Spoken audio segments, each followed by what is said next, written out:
Last week, we celebrated our shared journey of first 10 episodes. When we look back, we only admire great souls around us who believe in our purpose and contributed in great cause to bring in positivity during the global pandemic. We at Vyap are indebted and greatly inspired by these leaders who rose to the occasion and chose to participate. As the world battles harder with the virus and its social and economic effects, our mission becomes more pronounced and we continue to build hope for brighter days. Out of the night that covers me, black as the pit from pole to pole, I thank whatever gods may be for my unconquerable soul. These lines by William Henry focuses on human spirit and its ability to overcome adversity. Vyap's growth series is our bit to build hope by sharing opportunities and growth in various sectors. And to grace occasion, in our episode today, we have with us Mr. Ganesh Srinivasan, who is the CEO of Resil Chemicals.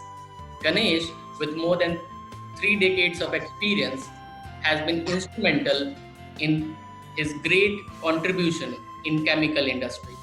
Welcome to the show, Ganesh. Hey, thank you so much, Pankaj. And as the word goes, the growth is an imperative and not an option, they say. And thanks for driving growth in all the sectors and industries. It's a great initiative by Vyap. I'm glad to be part of it. We start with our first curiosity. How do you see the growth of the chemical business in India in quarters to come? And what are its challenges?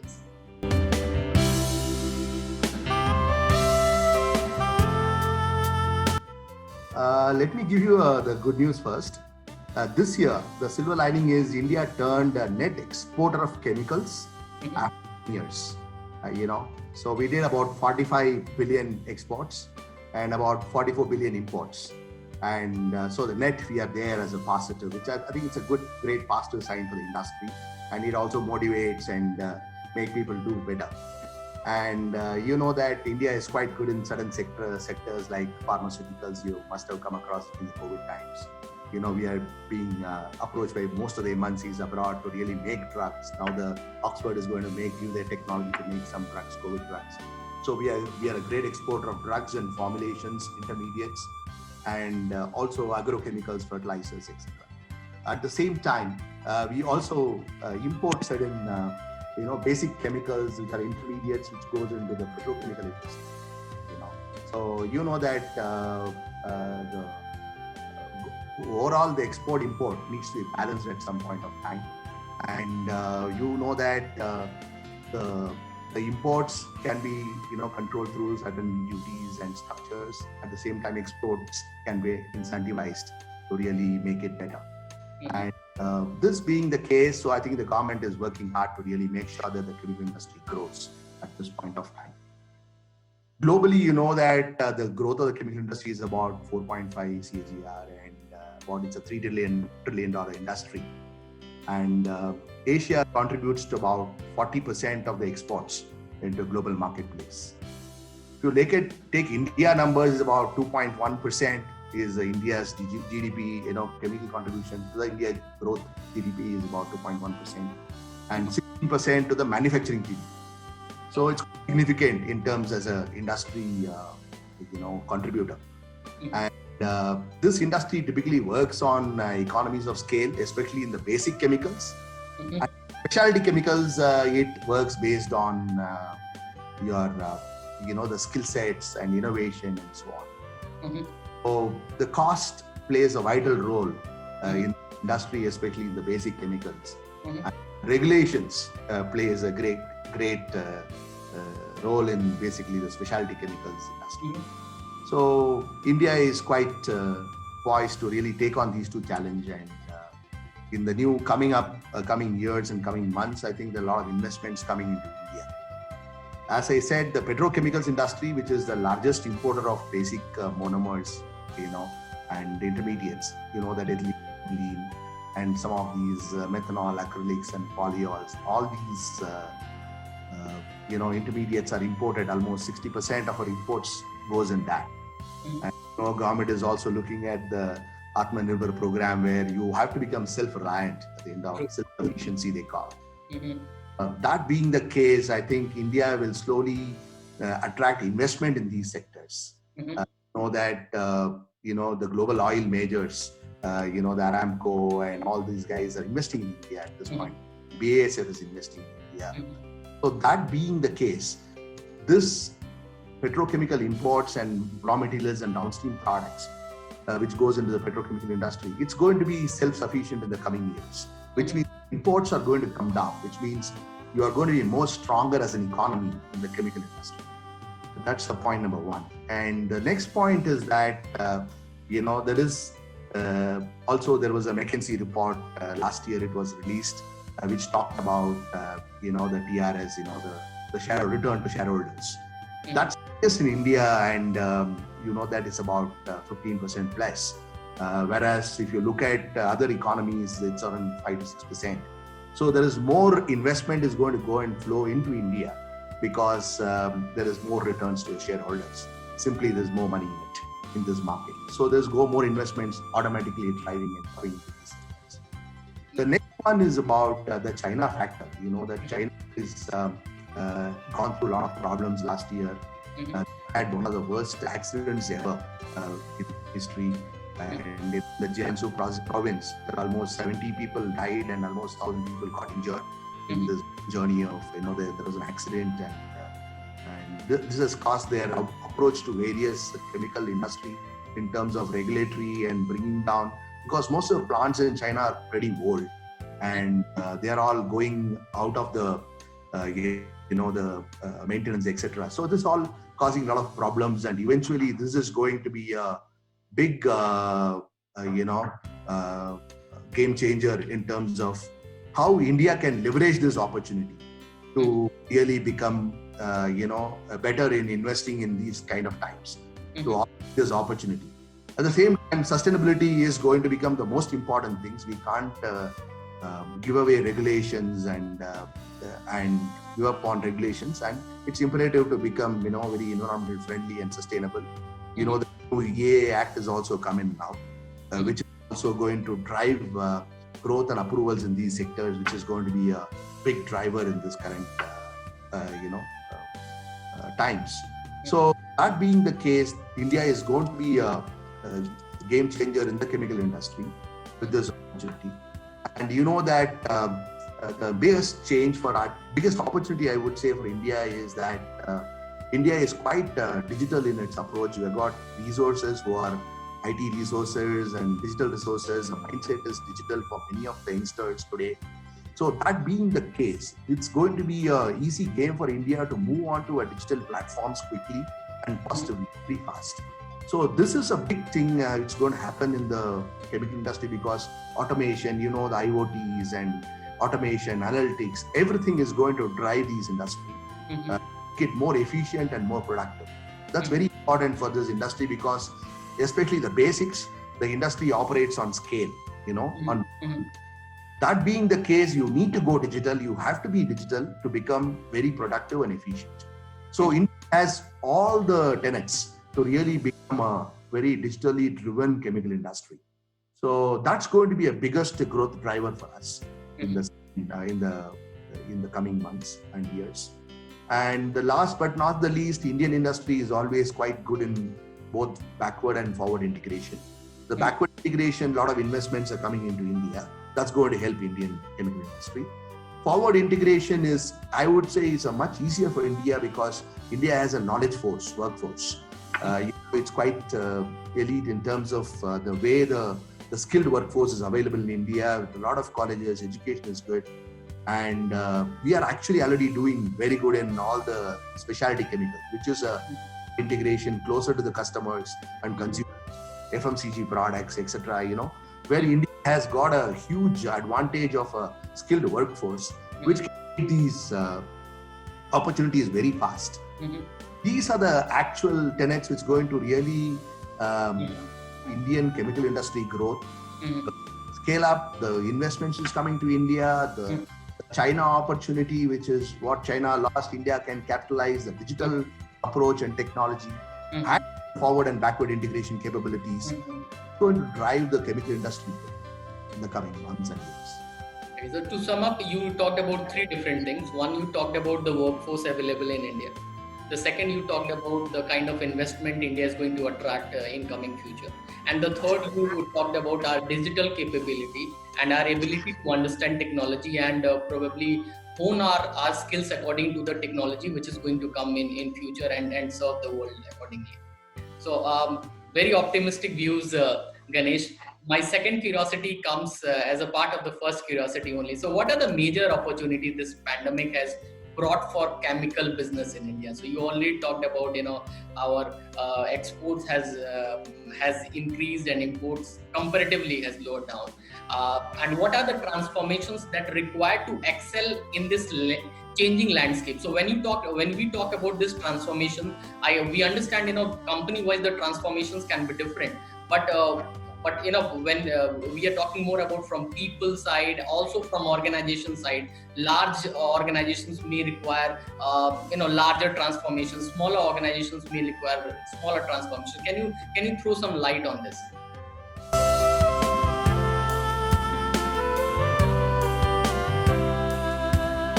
Yeah, so I think the COVID has brought in a lot of changes to the industry. The first and foremost is that there are industries which never picked up, like the Swachh Bharat. People have been talking about hygiene and health and wellness, etc.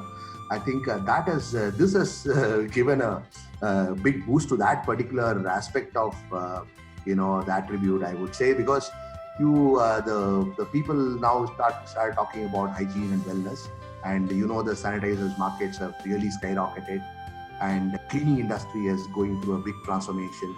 Everybody is really using huge amount of cleaning chemicals and hygiene chemicals, and the wellness, which is another big industry. India is known for its natural and herbal medicines, herbal wellness products. I think all these are going to get a very big boost, and the platform is set for this COVID thing. And that it's very surprising that India is actually really very fast and very quick to react in this situation. And many companies have started making these products in a very short span of time. And so India is sort of geared up to the challenges in a very short span of time. The PP industry, which you spoke about, India became the second largest exporter, etc. for PPEs. And all that happened in a very short time, and hygiene products, cleaning products, everything has really gone up almost 10 to 20x in terms of its volume and scale. And so the awareness also, hygiene awareness, since it is going to be there for another 6 months to 1 year, it's part of your routine and a daily habit. So people will go and wash their hands irrespective of whatever is going to happen in the coming months. So this industry is a big thing, and which happened to the chemical industry as such. At the same time, the herbal and other things, people have started becoming aware of many of these herbal products, and which India is known for. I think in the coming years, this is also going to get a big boost because of this COVID. And that being the case, this transformation, whatever is happening to this industry in terms of hygiene products, in the COVID times, despite the COVID times, you have a lot of these bottlenecks which needs to really be overcome. We have to overcome in the coming months or years. One is, the transformation of infrastructure. And India is quite weak in infrastructure, the ports and, the connectivity across. Need to really gear up, because if you have to be an export-oriented economy, that's when the growth is going to happen. And of course, the Indian consumption, local consumption is increasing drastically, but that's not sufficient for a growth potential of about 20-25% growth. Itself is growing 15% in many of the sectors. But you need to capture the exports, at the same time leverage opportunities in the domestic market, capture that growth. Now, otherwise the foreign brands are going to come and take that 15% growth into their fold. So it's important for us to really overcome these infrastructure issues, connectivity, and all these. So people have to go and invest in all the infrastructure, basic infrastructure. Second, already I spoke about the employee productivity. Though the employee cost, if you compare with the China and other counterparts in the world, Indian costs of human costs, or whatever skill development costs, whatever it is, all these are the labor costs are lower in India, but still we are not productive enough to leverage that. Mhm. So what we need to do is to work on cultural change, number one. Mhm. People are more trained and more oriented towards productive work culture. Mhm. Second thing, enabling digital, which is again going to be a efficiency improver by at least 5x. Mhm. So the analytics and automation and process digitization, Mhm. all will help in improving productivity. So skill development, India started the Skill India programs and all that, but we have a long way to go in that.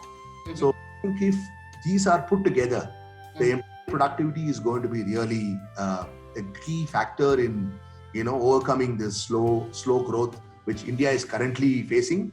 Mhm. Despite all this, and we are doing well, but still it can be at least 5 to 6 times better in terms of getting these opportunities. And the third thing is about high cost, which is of borrowing. The debts are quite that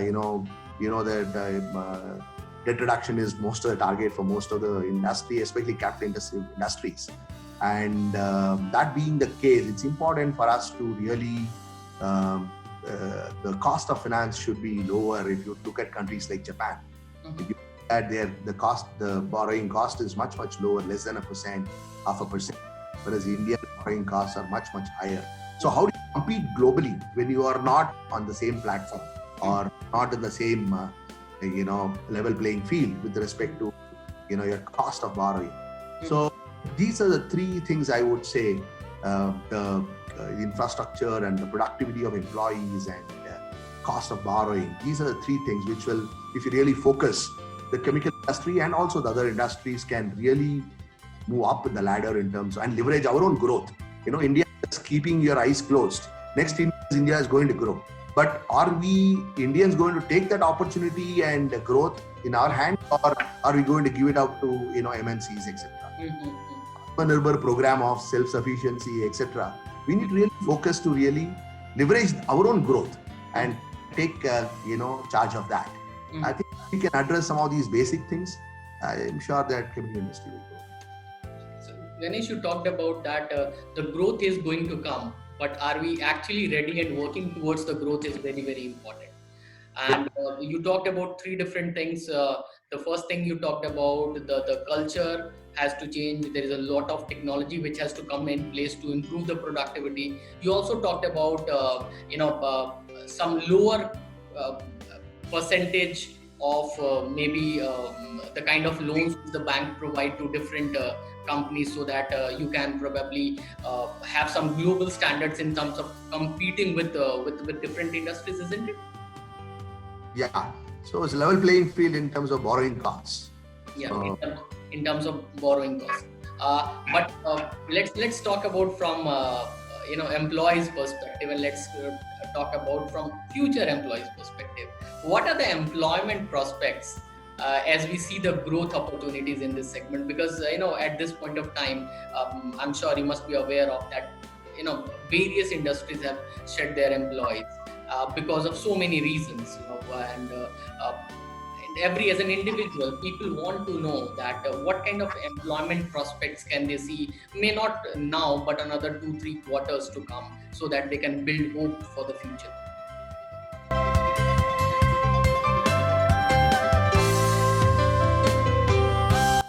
yeah. So in terms of employment, chemical industry nearly offers about 2 million jobs in India for as an employment, and I'm sure that the domestic demand, as I said, if you do nothing, still you will grow 10% without anything in terms of, because India is growing and we are going to reach a $5 trillion economy.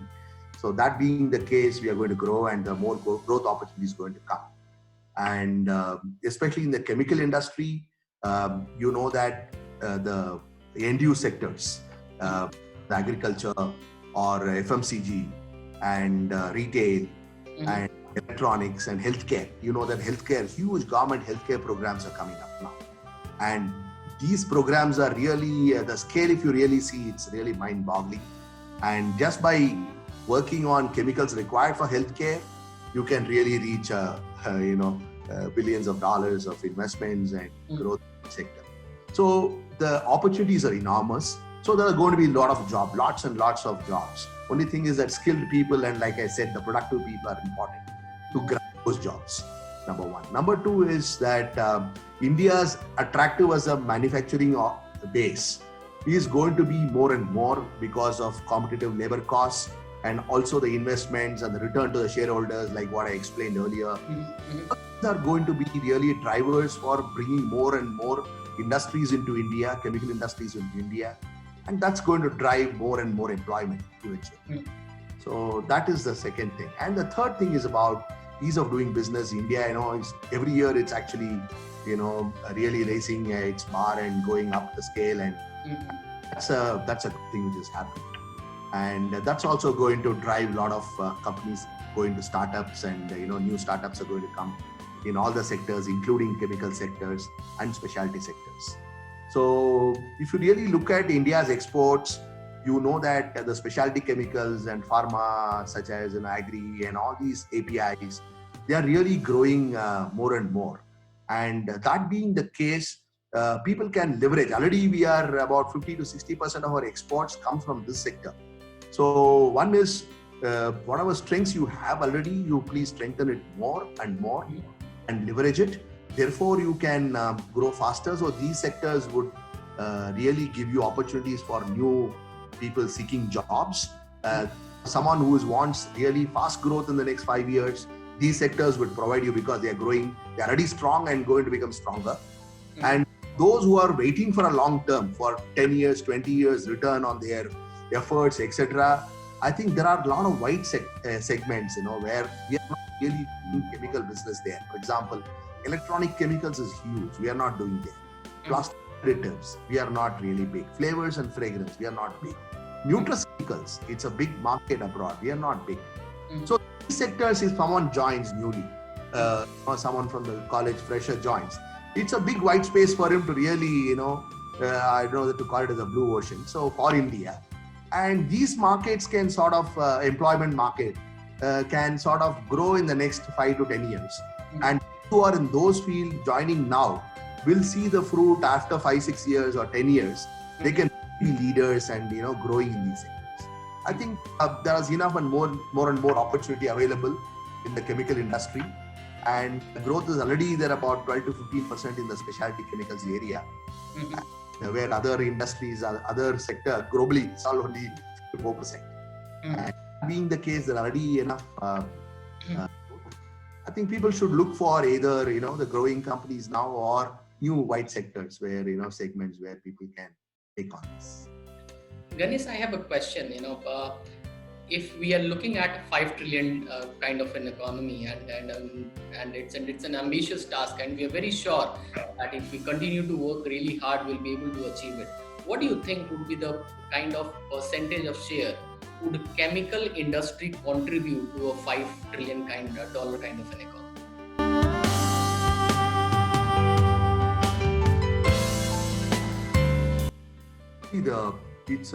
The chemical, as I said, is about 15 to 16% of manufacturing GDP. So this can really scale up if capital investments can come in. See, in chemical industry, the mantra, especially on the basic side, is that capital investment.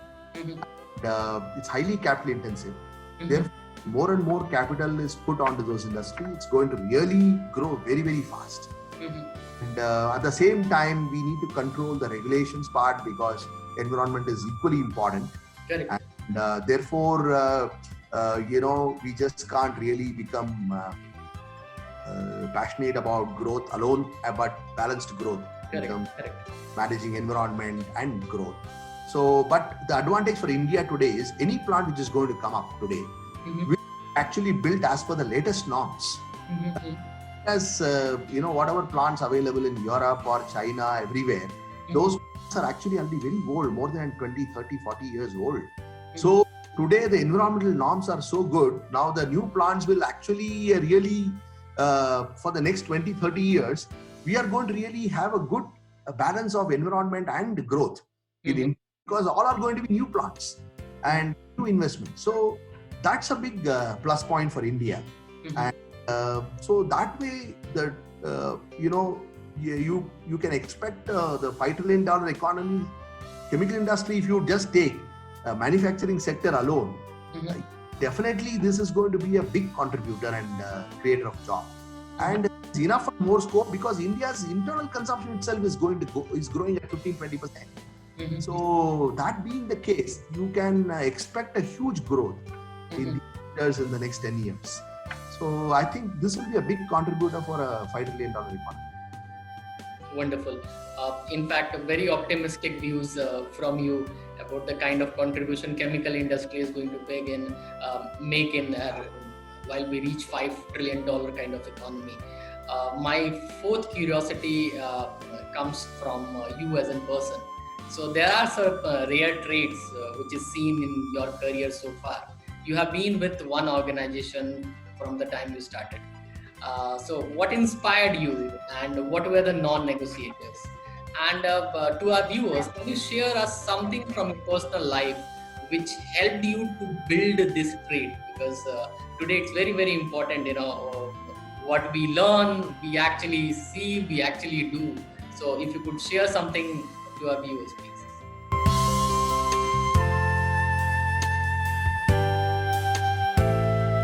Yeah, I think there is the famous saying which says, if you chase earning, you get nothing. But if you chase learning, you get everything.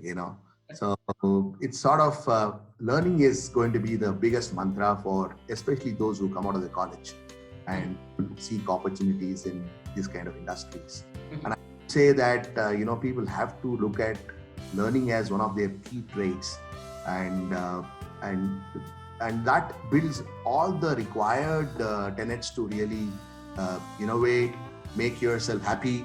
You have to be internally happy at the end of the day, and that drives your self-motivation, and you get self-motivated to many new things, and diverse things. You don't try to hold on to anything at any point of time, right? So you have to give up and take up new responsibilities, new roles, new challenges.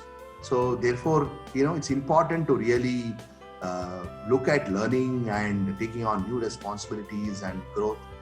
So that's going to really be a driver. And what motivates everyone, there are many things which motivates a person and keeps them happy, right? So one has to be really focused on what motivates as an individual, and look at and focus on those factors and build your own career around that. Because for me, the motivation is all about innovation and ability to do new things.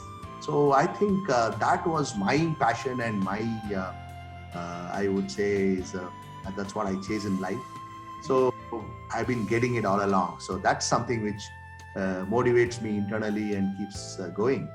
Mhm. So it's important to build passion around whatever you do and enjoy doing that. And there are challenges in every space, and things will fall in place automatically if you're really focused on learning and passionate about doing it, and build skills around that. And I think that's a good formula to really be successful. Really profound perspectives, Ganesh, and I'm sure the kind of tricks, tactics, and the kind of things which you have told our viewers. This is very, very important. Keeping in mind the younger generation who would like to see, and many, many people who see you as a role model. Starting with one organization and then reaching at the top with all the hard work. Being passionate to the industry you serve and see the future, and in fact, create the future. So this is really, really motivating for them, and it was really a great interaction with you, and we wish you all the best. Thank you so much for being with us on our growth series. Hey, thanks, Pankaj, and I think it's a big, I would say a big thank you to your team. I wish you all the best in terms of, driving growth across all industries and helping everyone. Thank you so much. Thank you so much.